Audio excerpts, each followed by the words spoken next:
افطار کے وقت میں اپنے بچوں کو، بیوی کو، سب کو ساتھ میں لے کر کے بیٹھو، اور ہو سکے تو گھر کا کوئی فرد دعا کرے اور اس کی دعا پر سب لوگ آمین کہیں۔ اب آپ سوچیں گے مجھے تو دعا کرنا نہیں آتی، پھر آپ اکیلے میں کیا کرتے ہیں؟ اللہ کے یہاں الفاظ کے اتار چڑھاؤ نہیں دیکھے جاتے، اللہ کے یہاں اردو ادب کے معاملات چیک نہیں کیے جاتے، یہاں تو دل کا معاملہ ہے۔ ان اللہ لا ينظر الى صورکم والى اموالکم ولکن ينظر الى قلوبکم، اللہ نہ تمہارے چہرے دیکھتا ہے نہ تمہارے مال دیکھتا ہے، وہ تو تمہارے دلوں کو دیکھتا ہے۔ دل کی آواز جو نکلتی ہے وہ قبول کرتا ہے۔ اپنی زبان میں اللہ کی بارگاہ میں ہاتھ اٹھائیے، دعا کیجیے اور اپنے لیے مانگیے، تمام مومنین کے لیے مانگیے۔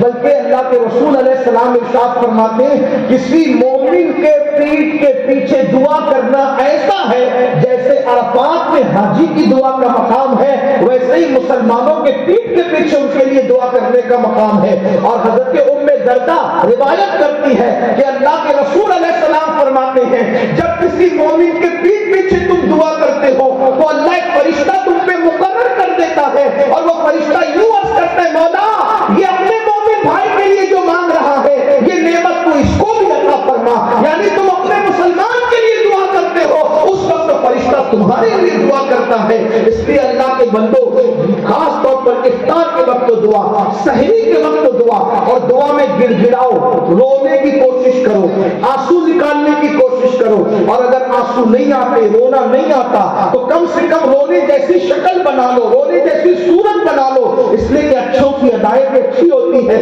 دعا کرنے کے آداب یہ ہے اول درود شریف پڑھے، آخر درود شریف پڑھے اور بیچ میں دعا کرے۔ اس لیے کہ امام المتکلمین علامہ نقی علی خان رحمۃ اللہ علیہ اپنی کتاب میں لکھتے ہیں کہ بغیر درود کی دعا ایسے ہی ہے جیسے بغیر پر کا پرندہ، بغیر پر کا پرندہ کیا اڑ سکتا ہے؟ نہیں اڑ سکتا۔ اسی طرح بغیر درود کی دعا کا بھی یہی حال ہے۔ تو اس لیے اول درود پڑھو، آخر درود پڑھو، دعا درود قبول، درود کبھی مردود نہیں ہوتا، درود ہمیشہ قبول ہوتا ہے۔ تو اول کا درود بھی قبول ہوگا، آخر کا درود بھی قبول ہوگا، تو انشاءاللہ بیچ کی دعا بھی قبول ہوگی۔ اور دعا کے اندر یہ آیت ضرور پڑھا کریں، ربنا آتنا فی الدنیا حسنہ وفی الآخرۃ حسنہ وقنا عذاب النار۔ آقا علیہ السلام فرماتے جس نے یہ دعا کر لی اس نے سب کچھ مانگ لیا اور اللہ اس کو سب کچھ عطا کر دیتا ہے۔ ایک حدیث یہ بھی ہے جو یہ آیت پڑھتا ہے اللہ اس کے گناہوں کی مغفرت فرما دیتا ہے۔ یہ آیت بھی یاد کر لیں، اسی کے ساتھ ساتھ سورہ فاتحہ یاد کر لیں، پوری سورہ فاتحہ الحمد کی سورت یاد ہے، اس کو بھی دعا کی نیت سے پڑھے۔ حدیث پاک میں آتا ہے جس کو دعا کرنے کے لیے وقت نہیں ملتا وہ جس نیت سے سورہ فاتحہ پڑھے گا اللہ اس کو مانگنے سے سوا عطا فرمائے گا۔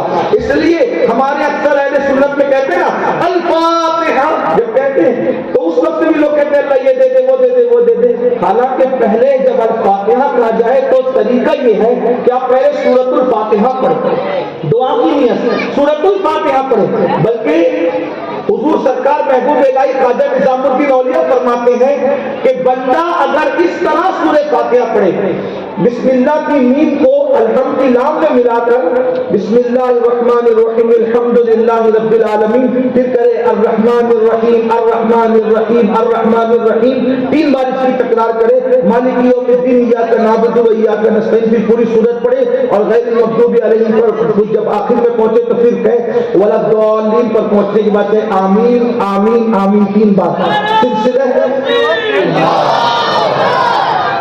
سلسلہ چشتیہ میں اس طرح سورہ فاتحہ پڑھنا سرکار محبوب الہی فرماتے ہیں جس نیت سے پڑھو گے تمہارے دل میں جو نیت ہوگی اللہ تعالیٰ اس کو پورا فرما دے گا۔